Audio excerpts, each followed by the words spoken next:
So hello, today I'm at St Mary's Church in Buttsbury in Essex on an incredibly hot day. In fact, it could be the hottest day on record. We're expecting 40 degrees. Now what I'd like to talk to you about today is the north door of the church, which is possibly of Viking origin. So it's incredibly exciting. Now from around 2 years I have been, shall we say, fascinated by the north door of this old church. And I'm absolutely convinced it was made by the Vikings, but I have no proof. My two theories are it was made by a Viking blacksmith in the periods when Essex was under Scandinavian rule, or it was made under Norman rule by a Viking mercenary, and these were employed during the 1066 invasion. I will briefly look about what we see on the door and then compare it to 3 other church doors in England are similar.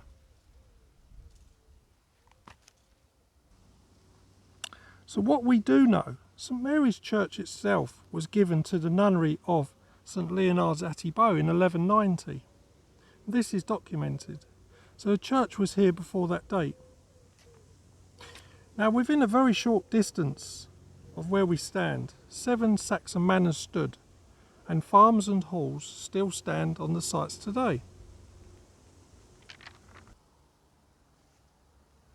Now, a very short distance away from us now is Ingatestone Hall, which was once owned by Barking Abbey from 950 AD, in the time of King Edgar the Peaceful.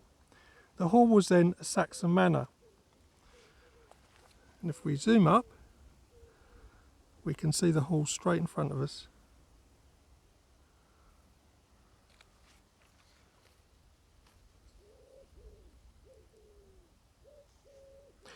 Now where we stand came under Viking rule in 2 distinct periods. In 860 from Corringham on the River Thames, Viking raids were taking place. Many churches here would have been built from wooden logs driven into the ground. And an ever increasing attacks resulted in Viking rule by the Viking sea lord Guthrum in 878. Now Guthrum controlled Essex, London and East Anglia. And on the opposite sides, or the banks of the Thames, the Saxon army waited and stayed there until 886, and that would be a total of 8 years. Now once more Saxon rule returned until, in 1016, Canute the Great invaded Essex. At Canuden, the Danish Vikings would live here until 1035, and that's 19 years of Scandinavian occupation. Now somehow I'd like to believe that the ironwork we're going to look at now may have adorned a local manor, Saxon manor perhaps, and at some point have been relocated to the door we see today. So let's have a look at the facts. Buttsbury's door is located on the north wall, and we're standing on the north side now. And if we look, we can see it there. It's constructed from 5 oak planks, and the earliest tree felling date is 1156. So when this tree was an acorn, King Ethelwulf of Wessex ruled here. The king's name means noble wolf. Now the north door was constructed between 1156 and 1180.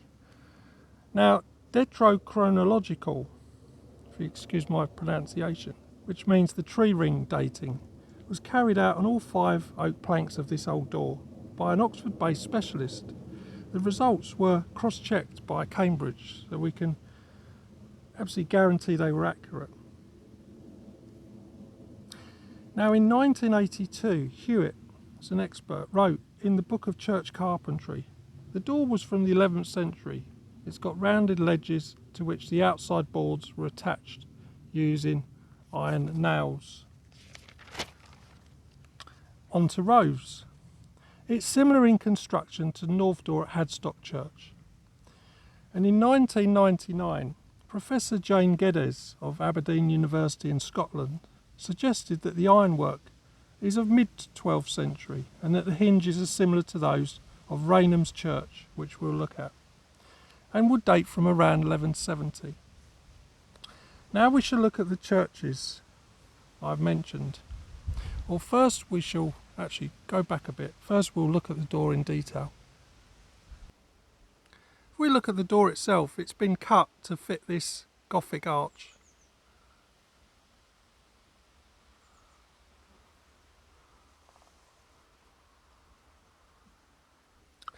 Now in closer inspection you can see the 5 planks. And if we start at the top, we can see one of the cross braces. This is all made in iron, remember. Now you can tell clearly that this is not the original door. This ironwork has been added to this door. If you look at this C-hinge, it overlaps on here.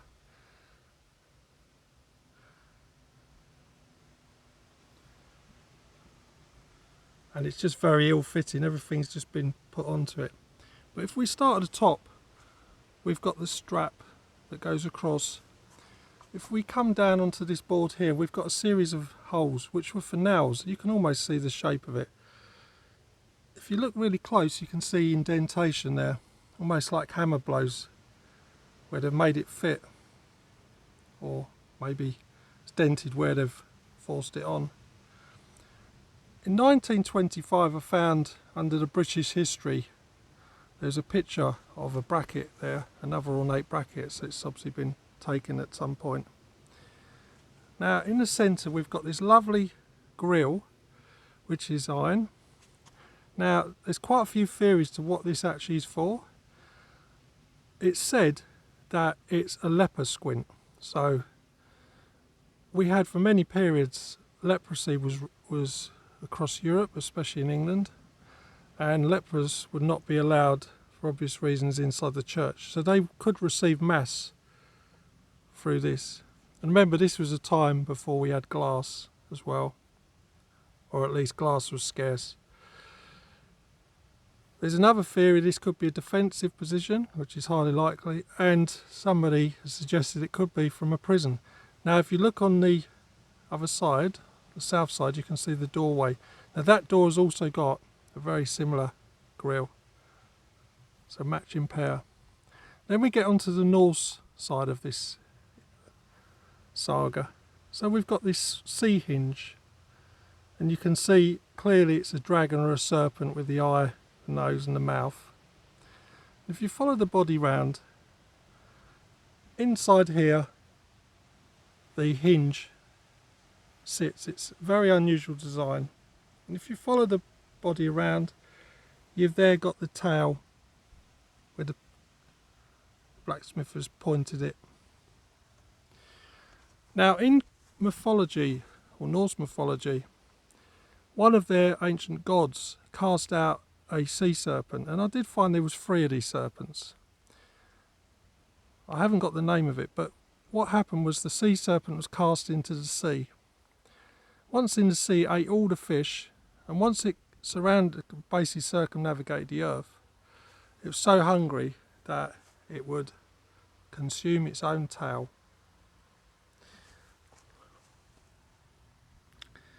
We also have a bracket here which has got a hole in it. I think that's probably for keeping the door open, and you can see on this side it's perished. If we go back over, we can see how the woodwork's gradually deteriorated. There again you can see an outline of a bracket, perhaps with a square recess. It's most intriguing where these boards come from, and there you can see some sort of square peg. Then as we go into the middle, we've got this really large iron bracket. Now remember, in this period metalwork was incredibly valuable, so it would not be thrown away. For example, if the Vikings left or the Saxons were not ruling, so it'd be utilised. We've got a lovely bracket down here, and I miss this. This is really quite incredible. Again, a sea monster of some sort with a tongue the iron nails. It's got legs. I suspect it's not a land-based one. This is somebody's imagination. It's obviously got the back spine there, and then I think if you follow it across, it would carry on. It's probably going to have another set of legs, so that may well have been taken. Then we've got the second C hinge here. This one is slightly different to the top one in that it's got a really big horn, and these on the other one are on the top, so it could be from another door. Again, if you follow it around, this is what's left of the tail. And lastly, we've got a really big strap that goes all the way across. If we step back, you can see the bottom of the door has rotted away, so they've replaced it with oak. You can see oak replacements. So we shall go inside and look from inside. Now we're approaching through the north door, and you can see the grille on this side. It matches the other grille. If you look at the base, you can see just a small evidence of where the pins would have gone. It's possible that was knocked out during the English Reformation. Now, something that I would like to point out is this handle, which is similar to another handle in one of the pictures. Now, I would just like to point out this door is 14th century.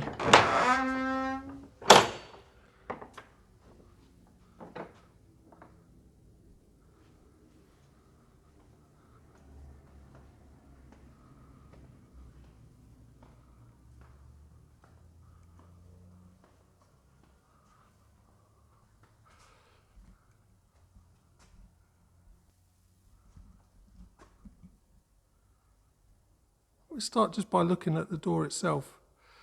So on the inside you've got horizontal oak boards, and then you've got the rows.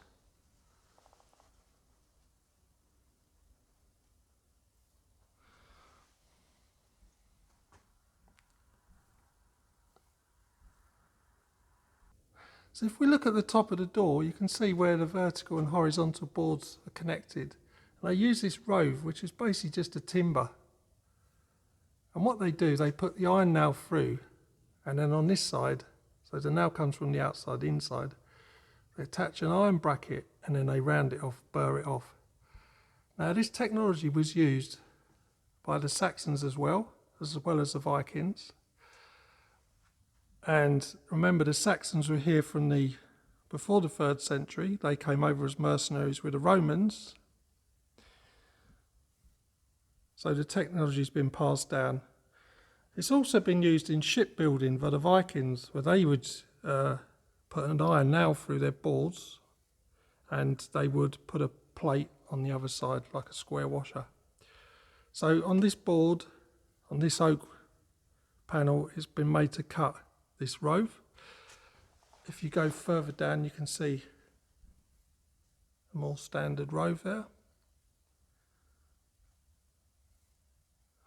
And if you look in here, these are the hinges that make this door very unusual. Now, I've actually been to Rainham, and they do have exactly the same hinge. And thinking of the time that they were constructed, would have been quite a work of art. So now we should go outside and talk about, compare the doors. So if we start with the churches, so we've got St Peter's Church here, which is in Old Woking in Surrey. It's an 11th century church. It's got the oldest door in Surrey. It's constructed between 1106 and 1138, which is Henry I. It's got 4 planks, and they're estimated to be from a tree aged 270 years old at the time. So we can say that the felling was around 1080, 1090. Now, the tree was grown from an acorn around 803 to 839 in the reign of King Egbert. Incredibly old. The door is 2.5 metres high by about 1.5 metres wide. It's got 3 C-bars. So if we have a look, we can see those.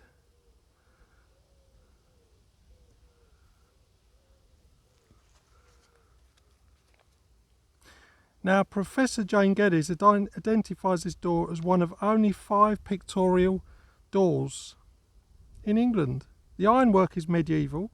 Originally, this door had a rounded top.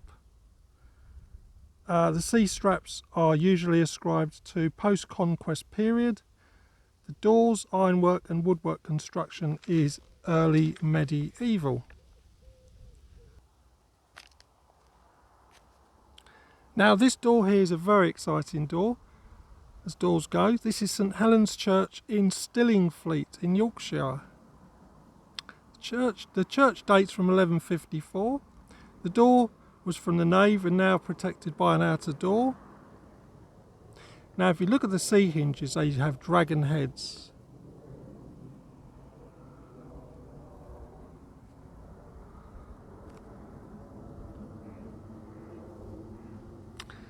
And we've got a Viking longship.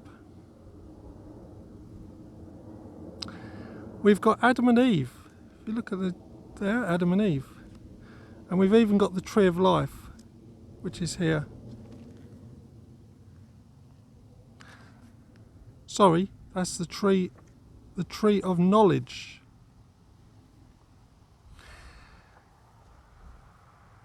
Now, it's possibly built by Christianised Vikings. The door is divided into 2 sections by a slender horizontal interlace. And we have a look at that. It's something else, look, which runs across, connected all the boards. And this is what I'm saying, that handle looks very similar to the Buttsbury. It might be clutching at straws. It says in the upper half we have a Viking longship with a dragon's head prow. And a large steer oar at the other end. It's Scandinavian in style. Now, the keystone, which you can't see in the picture, represents King Henry II, who reigned from 1154 to 1189. Now, historians have been debating Stillingfleet's door for over 200 years. In 1877, Charles Hodgson Fowler, he restored this door. Charles said it's from around 1150. Now, one very interesting explanation is King Hardrada, the famous Viking. He sailed up the Humber and he marched on to York. And the Battle of Fulford of 1066. Now, Fulford is only a few miles from Stillingfleet. Now, Hardrada's army was crushed by King Harold at Stamford Bridge. Timbers were ring dated in 1975 to be from 1154.